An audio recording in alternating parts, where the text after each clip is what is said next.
kita membekengi diri, kita mohon perlindungan dari orang yang punya kekuatan di atas dunia, ya. Tapi dia tidur, dia lemah, bahkan rumahnya sendiri pun dia tidak mampu jaga. Tapi Allah tidak pernah tidur. Jangankan tidur, mengantuk pun tidak.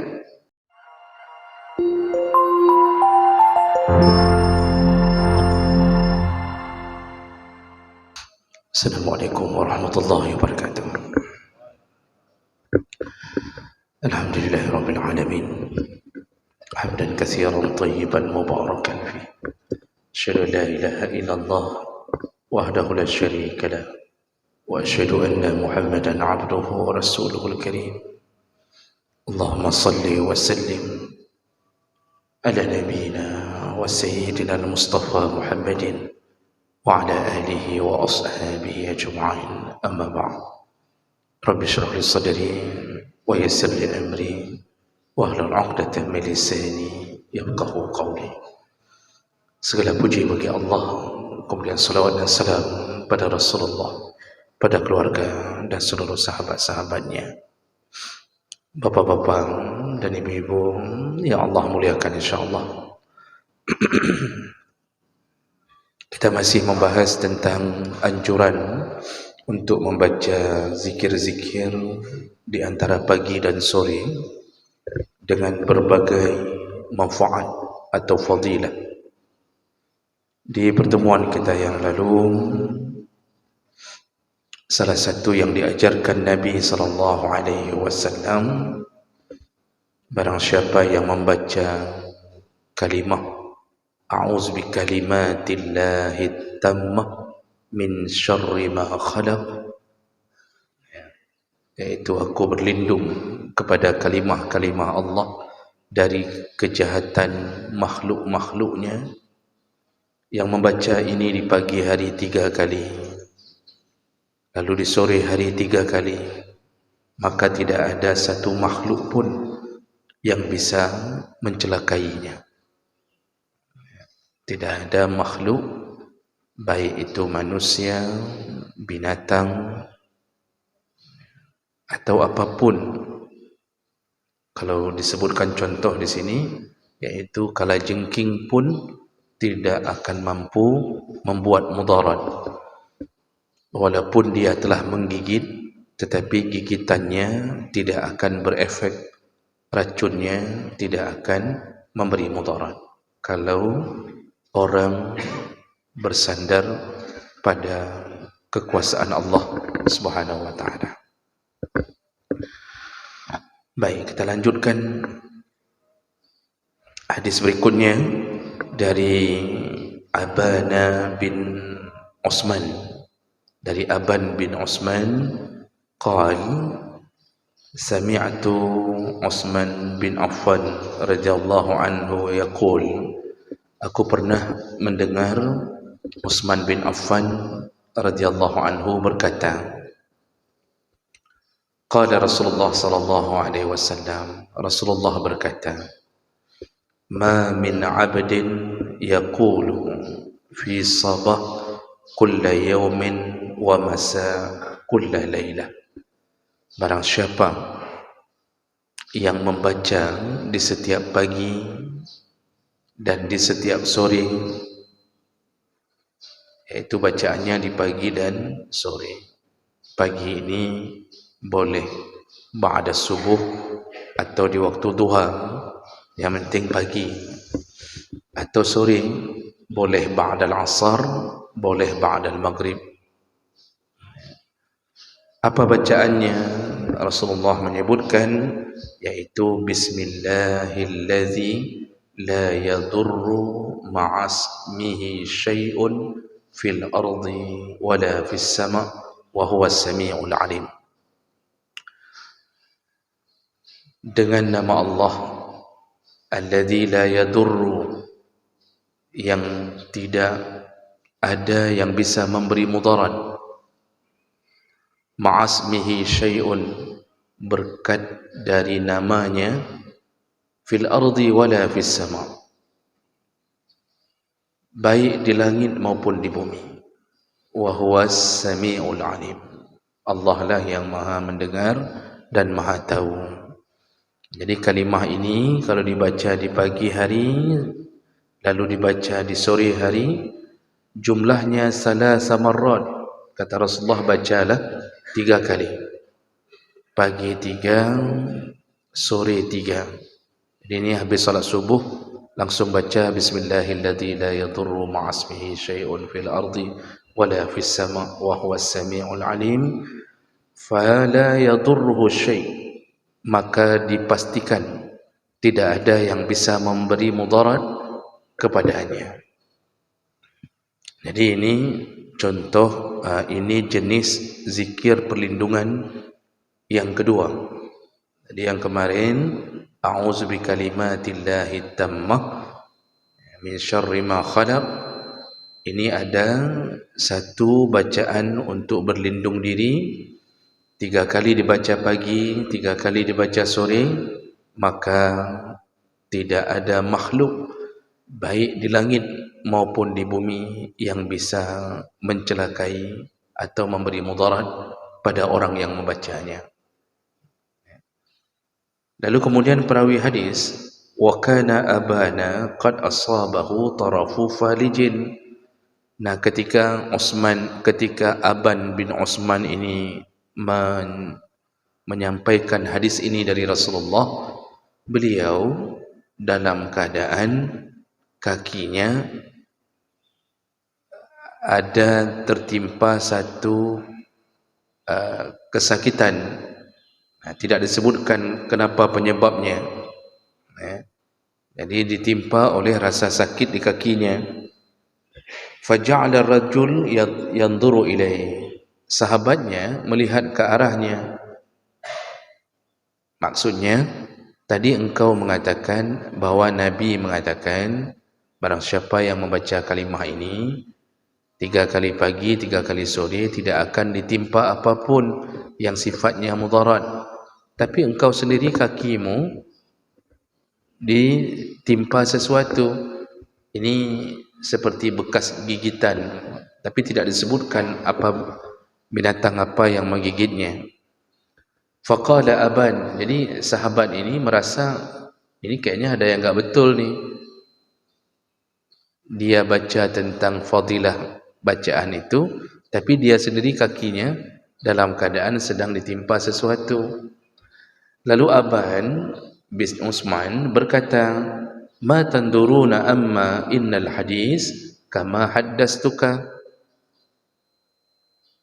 Apa yang kamu lihat? Maksudnya dia ingin menjawab keraguan-raguan dari sahabat ini. Apa yang kamu lihat? Hadis itu benar dari Rasulullah. Hadis itu benar, kata Aban bin Osman. Walakinni lam aqulluhu yawma izin liyumdillah qadaruh. Tapi ketika kakiku digigit ini, ketika kakiku digigit, aku tidak membaca doa itu, aku terlupa membaca doa itu, sehingga kakiku ditimpa sesuatu. Jadi maksudnya adalah Aban bin Osman mengatakan bahawa hadis ini benar, namun yang ditimpa kepada aku karena kelupaanku membaca zikir itu di pagi dan sore pada hari itu. Ini hadis riwayat Abu Dawud, Tirmizi dengan derajat yang sahih. Nah, Bapak Ibu yang Allah muliakan, jadi sebenarnya kita ini ada yang diberi Allah sebagai perisai untuk menjaga diri dimanapun, kapanpun. Sayangnya banyak orang yang tidak memohon perlindungan itu dari Allah. Kita tidak mampu menjangkau semua yang dibuat oleh seorang hamba atau makhluk Allah kepada kita. Kita ini hidup di tengah-tengah manusia. Kalau kita pergi dari area tempat tinggalnya manusia, maka kita akan hidup bersama makhluk-makhluk yang lain. Ketika kita pergi ke gunung, atau kita masuk ke dalam hutan, atau bahkan kita mandi di satu tempat di sungai, danau, maka kita akan berhadapan dengan banyak makhluk Allah yang lain. Dan kita tidak mampu untuk menjaga diri kita. Tidak akan mampu. Sederhana saja, apa? Kadang-kadang orang ketika pergi ke gunung itu mendapatkan gangguan baik dari makhluk kasar maupun makhluk halus. Ketika dia pergi ke laut, dia tidak sadar kakinya bisa menginjak bulu babi. Tahu bahasa Acehnya tetukar. Yang bulu babi itu, yang kalau kena di kaki itu Masya Allah itu. Itu semua kita tidak bisa hindari. Karena dia kita tidak tahu berada di mana, kapan akan menyakiti kita. Ketika kita tidur, seekor ular pun bisa masuk ke dalam rumah. Bahkan masuk ke dalam selimut kita. Dan itu sudah banyak kejadian itu. Dimanapun kita bertugas, pasti kita berhadapan dengan makhluk Allah. Apalagi yang sering bertugas ni, bapak-bapak kita dari militer kan sering bertugas ke hutan, kemana-mana dalam tugas. Tidak ada yang bisa menjaga kita kecuali Allah Subhanahu Wa Taala. Tidak ada. Begitu lemahnya kita. Kalau orang Aceh mengatakan apa? Rencong kanan kiri, dompet hilang. Rencong kanan ada, kiri ada, tapi dompet bisa hilang. Kenapa? Kita lemah. Kita tidak mampu menjaga diri. Satu-satunya yang mampu menjaga kita, tidak pernah tidur, dalam keadaan terus mengawasi hamba, yaitu Allah Subhanahu Wa Taala. Allah tidak pernah punya rasa mengantuk yang membuat terlewat penjagaannya. Tidak ada. La ta'khuzuhu sinah wala naum. Allah itu tidak punya sinah dan juga tidak punya naum. Sinah itu rasa mengantuk, ingin tidur. Kita membekengi diri, kita mohon perlindungan dari orang yang punya kekuatan di atas dunia. Tapi dia tidur, dia lemah, bahkan rumahnya sendiri pun dia tidak mampu jaga. Tapi Allah tidak pernah tidur. Jangankan tidur, mengantuk pun tidak.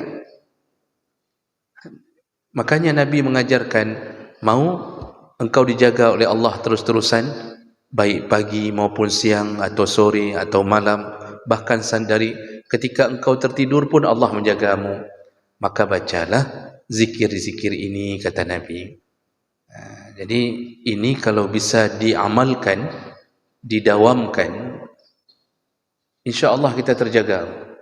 Jadi bukan bermakna kita tidak dapat mudarat sama sekali. Kadang-kadang Allah memberi penyakit, memberi sesuatu yang membuat kita terluka, duri menusuk dalam daging pun itu izin Allah.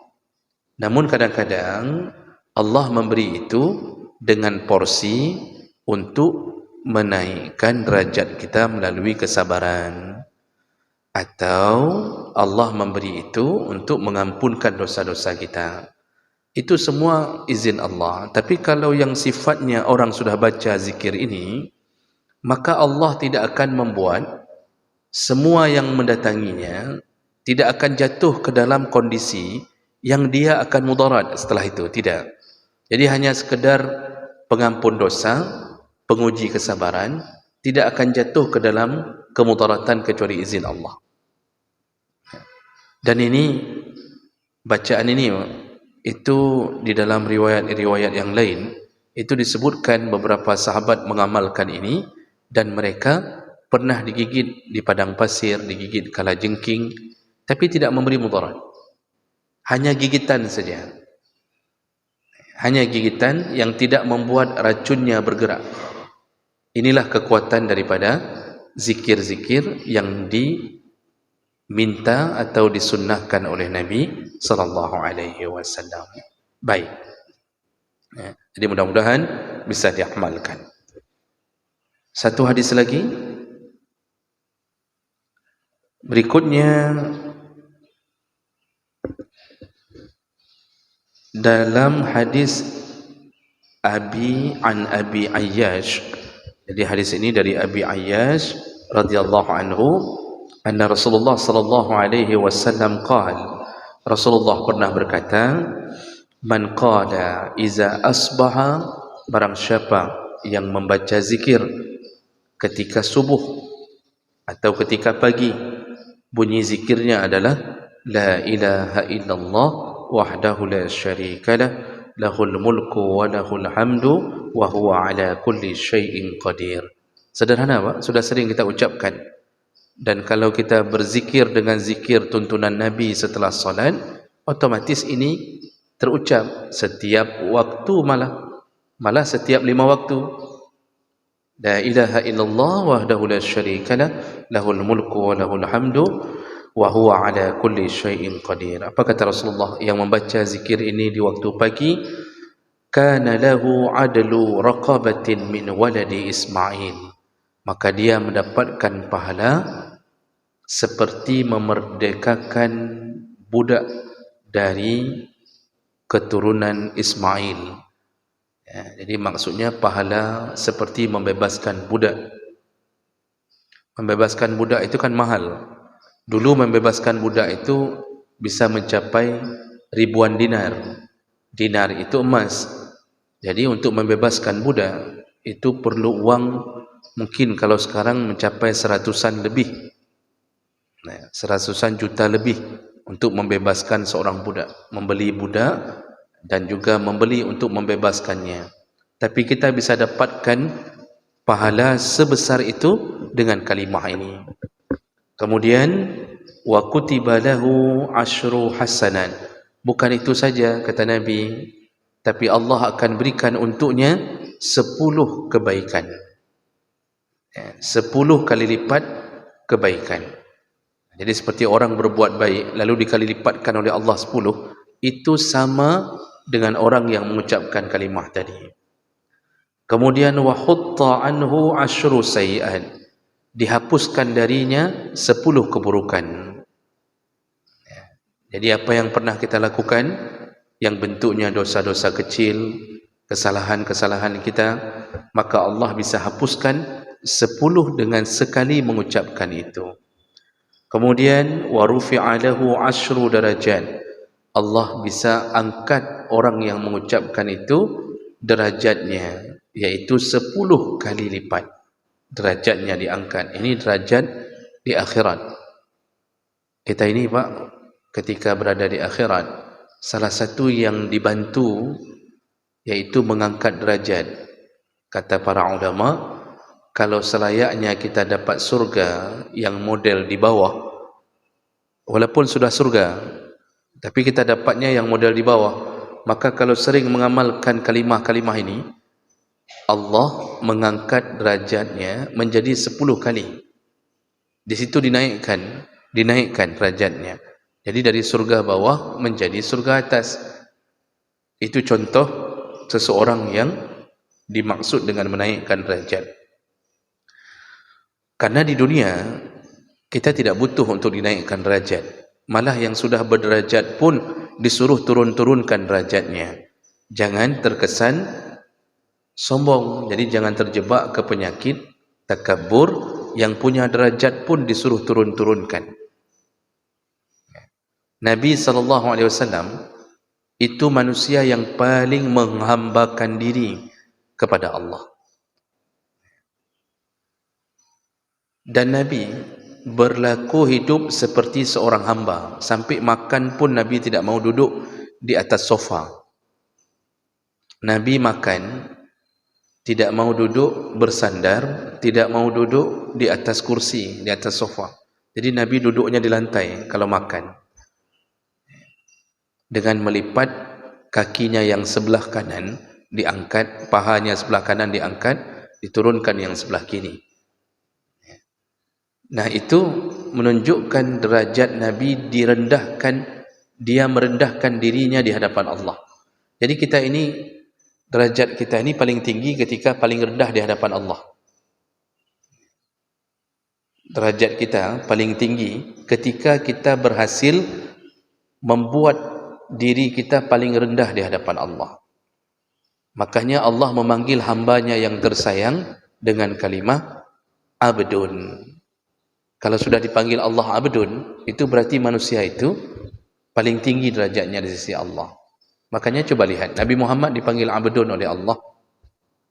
Contohnya dalam keagungan kisah Isra Mi'raj, kan Allah mengatakan subhanallazi asra bi'abdihi, maha suci Allah yang memperjalankan hambanya.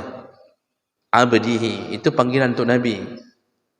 Jadi Nabi dipanggil abdun, padahal apa yang terjadi pada Nabi di malam itu adalah mukjizat terbesar, yaitu bisa traveling ke langit sampai bisa mencapai Sidratul Muntaha, dan belum pernah ada Nabi yang diberikan izin untuk itu. Nabi sudah melihat surga, Nabi sudah melihat neraka. Kita paling traveling kita Singapura, Hong Kong, paling hebat umrah. Itu pun habis uang meledak-ledak. Nabi dalam ukuran satu malam bisa melakukan sesuatu yang dahsyat, tapi kemudian di tengah, di sela kemuliaan itu malah Allah menyebutnya seorang hamba. Jadi jangan salah faham, makin rendah diri kita di hadapan Allah, makin tinggi, makin kuat kita merendahkan diri, semakin tinggi di hadapan Allah. Yang jangan hambakan diri di hadapan manusia. Maksudnya jangan jadi budak di hadapan manusia. Jadi mental, jangan mental budak. Itu yang dilarang dalam agama Islam, itu dilarang seperti begitu. Nah, jadi Allah bisa angkat derajat dengan kalimah tadi. Lalu Nabi mengatakan kelebihan berikutnya adalah wa kana lahu fi hirzin minasyaitan hatta yumsi, dan dia dijaga oleh Allah dari tipu daya syaitan sampai sorenya.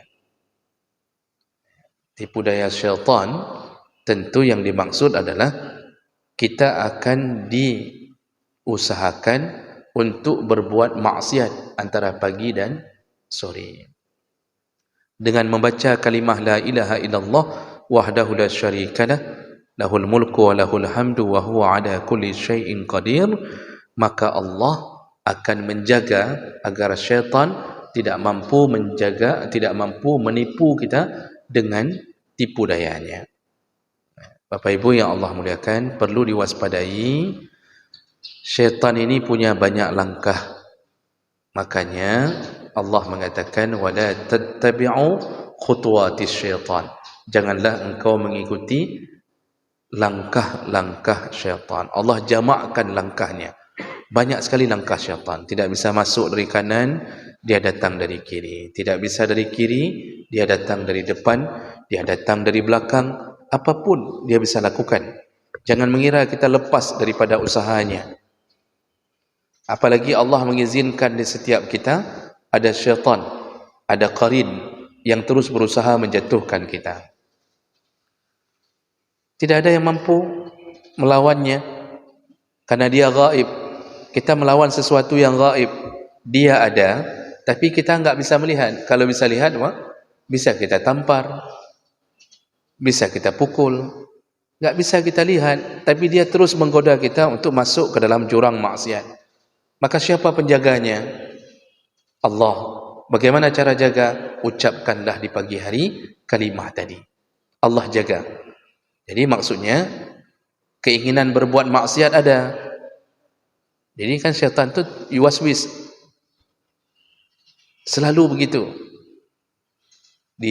Disuruh-suruh, lihatlah, nanti buka HP saja. Itu nanti disuruh-suruh, lihatlah website-website yang berbahaya. Sekali saja enggak apa-apalah. Nanti sudah kecanduan itu. Ada yang terus-terusan hidup dalam maksiat, tak bisa melepaskan diri dari sakau sabu, sakau narkoba. Ada yang terus-terusan mengimpikan untuk bisa berzina, jadi kecanduan berzina. Tidak ada yang bisa melepaskan itu kalau sudah dipegang oleh syaitan. Hanya Allah yang bisa mencegah. Caranya berlindunglah dengan kalimah tadi. Jadi ini janji Nabi SAW. Lalu kemudian Nabi menutup hadis ini dengan mengatakan, fa in qalaha iza amsa, barang siapa yang membaca kalimah tadi di sore hari, tadi di pagi hari, barang siapa yang membacanya di sore hari, kana lahu mislu zalik, maka Allah berikan juga untuknya seperti yang membaca di pagi hari, hatta yusbih, dan dia dijaga oleh syaitan sampai subuhnya. Dan ini menjadi salah satu bacaan yang mudah dibaca, mudah diamalkan, tetapi Masya Allah banyak sekali fadilah yang kita dapatkan dari zikir ini. Jadi pagi ini Pak, kita belajar 2 zikir. Apa yang kita tahu segeralah amalkan, dan berusahalah menjadi amalan yang istiqamah. Jadi kalimat Bismillahirrahmanirrahim la yadurru itu dibaca tiap pagi dan petang 3 kali. Setelah solat subuh 3 kali, setelah solat asar atau setelah solat maghrib 3 kali. InsyaAllah kemanapun kita pergi, dijaga Allah dari semua kejahatan makhluknya. Sihir pun tak mempan kalau itu kita jadikan istiqamah. Namun bukan bermakna asam urat enggak kena juga apa, asam urat, kolesterol, pilek, demam, tipes, DBD itu kena juga. Karena itu izin Allah itu ingin mengampunkan dosa kita. Jadi jangan fikir setelah baca doa itu semua enggak kena. Bisa jadi habis baca doa itu langsung stroke. Tapi maksudnya makhluk Allah yang ingin mencelakai kita itu tidak mempan. Harimau pun tidak akan mampu untuk mencelakai kita. Syaratnya istiqamah. Jadi jangan hanya waktu ketemu sama harimau saja dibaca. Harimau pun mikir, ikah ke baca 3 ni orang tengah. Kamu bacanya cuma sekali ini saja. Mana ada cerita yang begitu. Istiqamahlah. Lalu pergilah, masuklah ke hutan, naiklah ke gunung, masuklah ke sungai. Asal itu jadi bacaan, Allah akan tunaikan janji. Jadi jangan fikir janji Allah itu seperti janji kita. Kita janjikan ke orang, tenang, pergi aja. Kalau ada apa-apa telefon saya. Udah mati baru bisa telepon. Ya. Tenang saja, kalau dibegal nanti telepon saya. Udah dibegal baru bisa telepon. Ya. Nah ini kekurangan kita. Nah, jadi itu zikir yang pertama tadi. Yang kedua, bacalah setiap pagi dan sore la ilaha illallah wahdahu la syarikalah lahul mulku wa lahul hamdu wa huwa ala kulli syai'in qadir. Mudah-mudahan Allah selamatkan kita dengan zikir-zikir ini sampai menuju ke pintu surganya insya-Allah. Demikian untuk subuh hari ini kita cukupkan. Ada waktu 5 menit, 7 menit Pak, silakan.